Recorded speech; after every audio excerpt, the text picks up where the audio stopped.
मारत हवे वो दाई कोख माँ मारत हवे वो। बेटी ला मारत हवे वो दाई कोख माँ मारत हवे वो।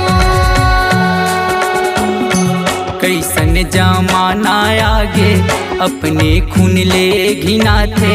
कैसन जमाना आगे अपने खून ले घिना थे। घर ले निकालत हवे वो। घर ले निकालत हवे वो।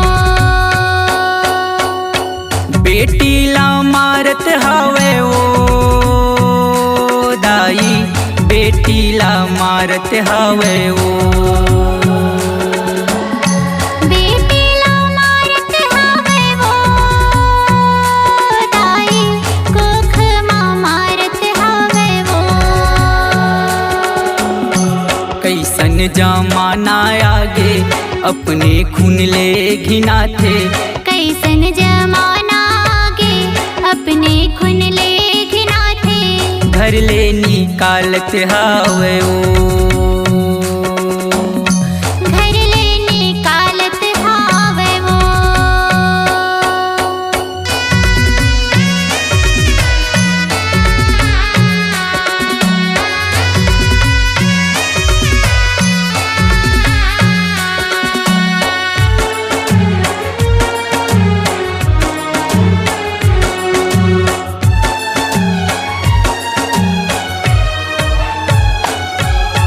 बड़ी किस्मत वाले होते जे घर घर बेटी आते।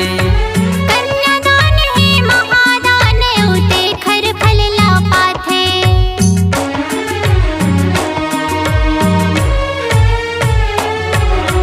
बड़ी किस्मत वाले होते जे घर घर बेटी आते।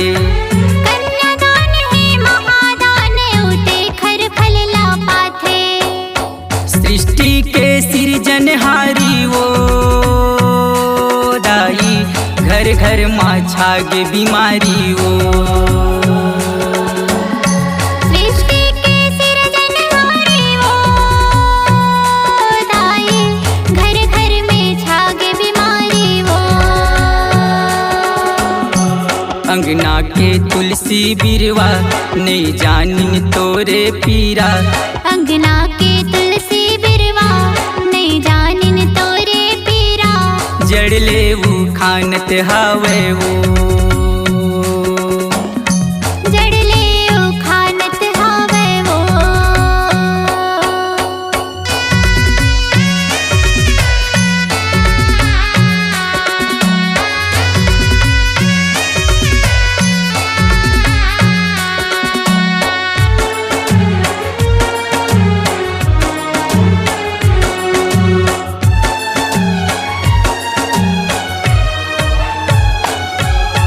तहीं ह बेटी तहीं ह बहिनी तहीं महतारी कहाए। अलग अलग तुर रूप है मैया जग माते हाय।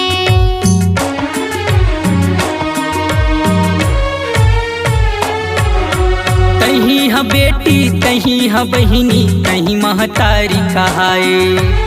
अलग अलग तुर रूप है मैया जग माते हाय। बगिया के फूल बन गे वो दाई स्वार्थ माँ टोरत हावे वो। बगिया के फूल बन गए वो दाई सारथ माँ टोरत हवे वो। देहरी के दिया जलैया तहीं हाँ बेटा देवैया।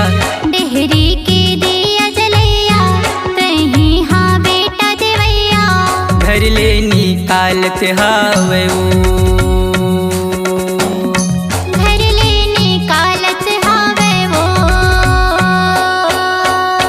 बेटी ला मारत हवे वो दाई बेटी ला मारत हवे वो। बेटी ला मारत हवे वो दाई कोख माँ मारत हवे जमाना आगे अपने खून ले घिना थे। कैसन जमाना आगे अपने खून ले घिना थे। घर ले निकालत हावे वो,